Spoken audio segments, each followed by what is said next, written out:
নিজের চোখে দেখা কিছুদিন আগে একটা জানাজা পড়িয়েছে, খোদার কসম করে বলছি 6:30 ইন্তেকাল করেছে। হসপিটালের বিল দেনে वाला নাই, 4 সন্তান, অ্যাম্বুলেন্সে ঘরে ঘরে আসবে, 1000-1200 টাকার বিল দেনে वाला নাই।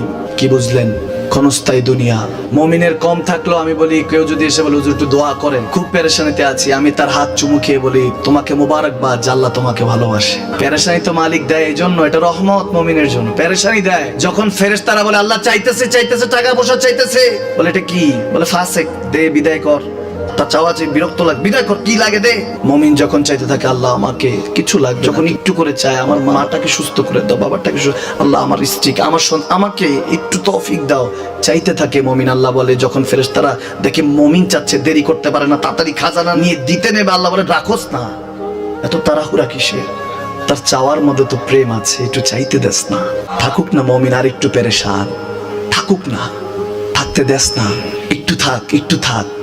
পেরেশানিতে রেখে আল্লাহ মজা নেয়, মহব্বত নেয়, মুমিনের অন্তর থেকে খুশবু নেয়।